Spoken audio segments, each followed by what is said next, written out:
the younger generation have a lot to offer. You know, our era, our generation, of course, was the slide rule people, and it was a slower process to get the product produced, I think. But with the technology that's available today, I think we've got a great opportunity. The key, I think, to our situation is if we can keep the political situation separated from the technical people, we'll get the job done. It's been very frustrating to watch how NASA has had to put up with different directions and different goals over the last several presidents. And you know, it's not fair to NASA to tell them to start this program and 4 years later terminate it, start another one.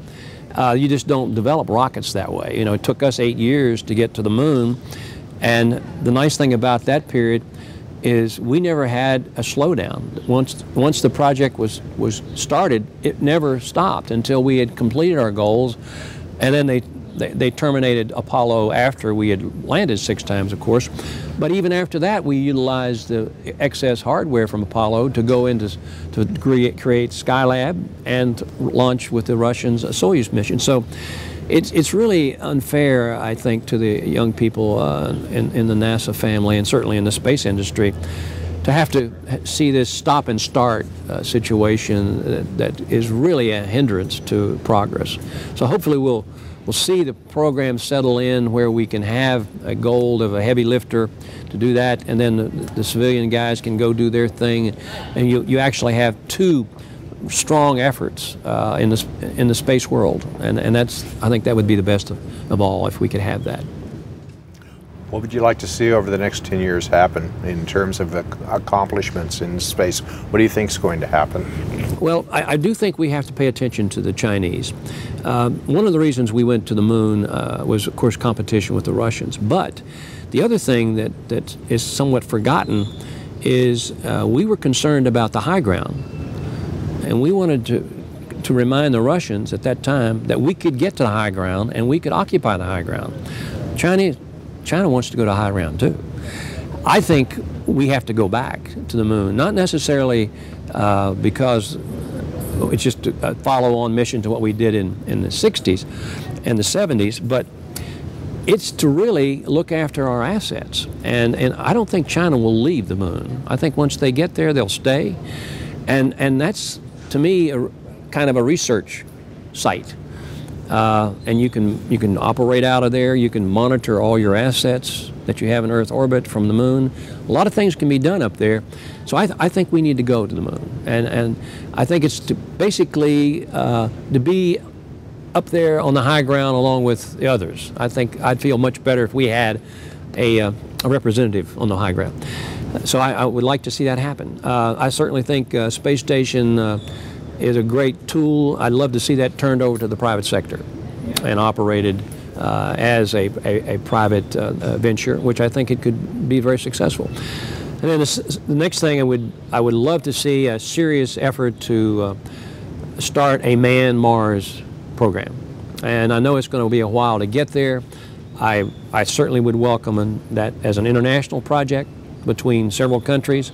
I would love for us to be the lead of that pack, and I'd like to see that develop in the next 10 years.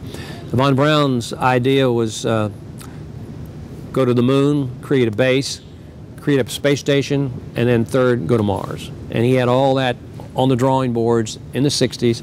In fact, presented the Mars mission to the Space Task Group in 1969, and unfortunately nobody was listening, but his project was a nuclear upper stage on the Saturn V moon rocket, and launch 2 of those with 6-man crews and go to Mars. And his date was 1982. So if we had the right kind of leadership later in the 60s and early 70s, we could have easily continued that. Instead of building 15 Saturn V's, it was his desire to build 100 Saturn V's and have them in storage ready to go to launch those vehicles, Earth orbit, to the moon and to Mars. So it was great to be around him and experience his excitement and enthusiasm for space travel. He truly was a crusader for manned spaceflight, and that's why it was so much fun to work for him. Elon Musk thinks that his company can get there on its own, basically. Do you think it's possible To Mars? for a private company to do a Mars venture? I think by that's itself? I think that's going to be extremely difficult. I'm not even sure the United States of America could get to Mars alone. The cost is astronomical numbers that I've heard. You know, just billions and billions of dollars being involved.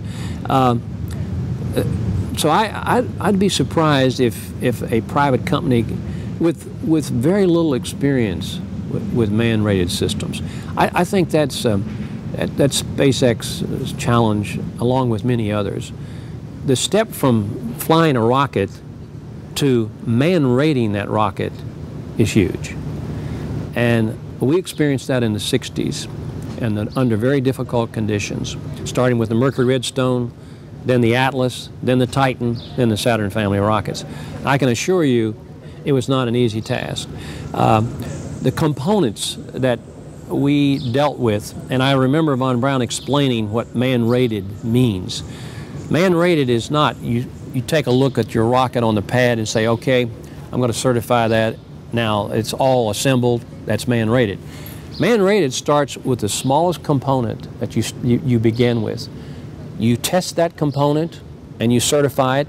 You attach the next component and you test that. And you go through the entire component series until you get to a system, and then you test the system. And then when you have all the systems, all the stages together, then you test that. And you do that on a very carefully controlled process.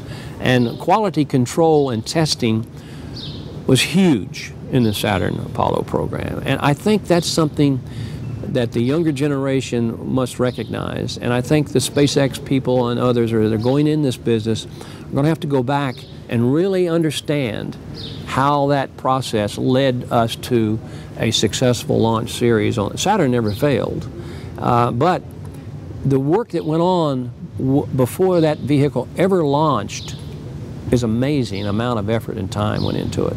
And it was that component testing, assembling, continuing testing, and finding out where the break point was, and then go back and fix that and so forth. And then backup systems. I don't think they understand the value of backup systems and how important they are. Critical parts of that rocket must have a backup system. We'll see. You know, again, they have not made the first man-rated system on the civilian side, and I wish them much luck. But I also know that is a difficult step. And we did it here. We went from flying missiles with satellites to flying Alan Shepard and guys on rockets. And if you want to learn about manned spaceflight and man rating, you need to come to Huntsville, Alabama and talk to some of these old graybeards who lived that every day for about 15 years.